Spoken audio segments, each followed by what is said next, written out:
പഞ്ചവാദ്യത്തിൽ എങ്ങനെയാണ് ഇത് ഇത്രയും ഇടയ്ക്കയുടെ സാന്നിധ്യം എങ്ങനെ അടയാളപ്പെടുത്തും?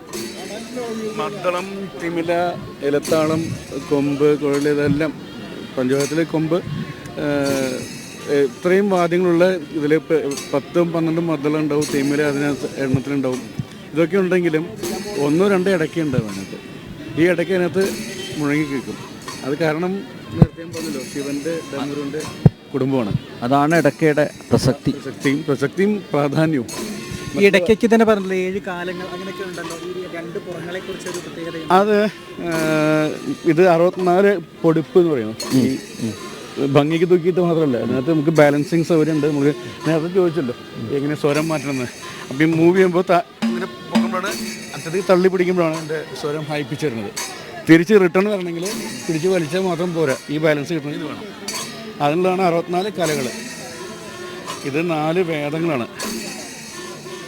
4 വേദങ്ങൾ, 64 കലകളും 6 തുളകളിലാണ് കൊളുത്തുന്നത്. അപ്പോൾ 6 ശാസ്ത്രങ്ങൾ, ജീവാത്മ പരമാത്മ 2 വലയങ്ങൾ.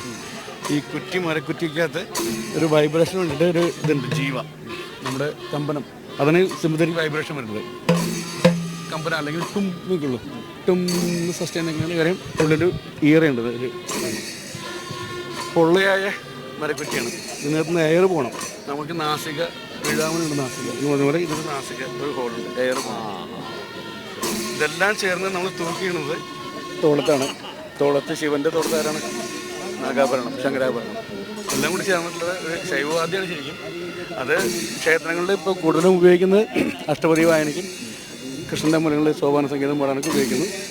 അപ്പോൾ അത്രയും ശിവൻ്റെ കേൾക്കുന്ന ഡമരുവിൻ്റെ ധക്ക എന്ന് പറയും, അതിൻ്റെ കുടുംബത്തിൽ പെട്ടണം. അപ്പോൾ ശിവൻ്റെ എത്രമാത്രം പ്രൗഢി ഉണ്ടാവും, അത്രയും പ്രൗഢി വാദ്യത്തിനുണ്ട്. നമ്മൾ കാണുന്നത് പോലെയല്ല ഒരുപാട് സാധനം അല്ലേ, വെരി പവർഫുൾ.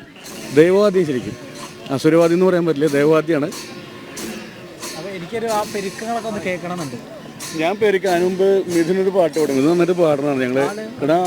ഞാൻ പാടാം അതിൻ്റെ കൂടെ അല്ലേ? നമുക്കിന്ന് നമ്മുടെ ഈ നാടിനെ കുറിച്ച് തന്നെ പാടാം അല്ലേ? നമ്മുടെ നാട്ടില് ജയേട്ടൻ്റെ പാട്ടില്ലേ, അറിയോ? അതെ, പൂരങ്ങളുടെ പൂരം. ആ, ഞാൻ വരികളെടുക്കാം, കാണാതെ അറിയത്തില്ല. ഓക്കെ, കൂടെ ഉണ്ടാവോ? തുടങ്ങാം. പൂരങ്ങളുടെ പൂരമുള്ളൊരു നാട് നമ്മുടെ നാട്, ഓണത്തിന് പുലിയിറങ്ങണൊരൂര് നമ്മുടെ ഊര്.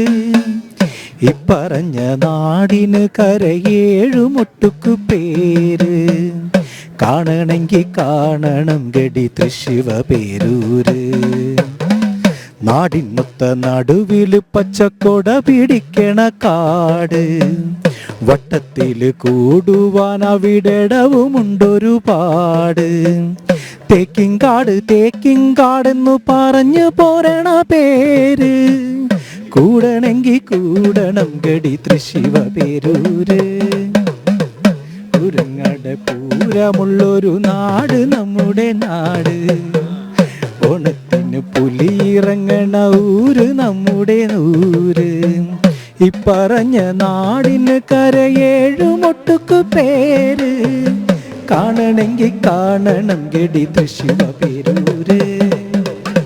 പുത്തൻപള്ളിയോത്തുപള്ളി പിന്നമ്പലങ്ങള് കാവ്, 10-10,000 വന്നു പോകണം പട്ടം ചോറ്. പാട്ടുകളി നാടകം നല്ല സൽവായനശാല, ആനമയിലൊട്ടകം കളിയാടണ മൃഗശാല. ആനക്കമ്പം കമ്പക്കെട്ടിലും കമ്പമുള്ളവരേറെ, ചങ്കിടിപ്പിൻ്റെ ഒച്ചയുത്സവ ചെണ്ട കൊട്ടണ പോലെ.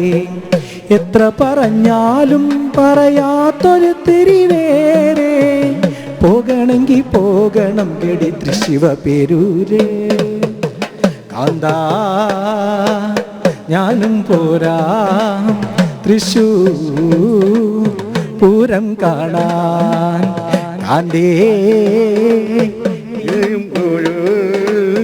തൃശ്ശിവ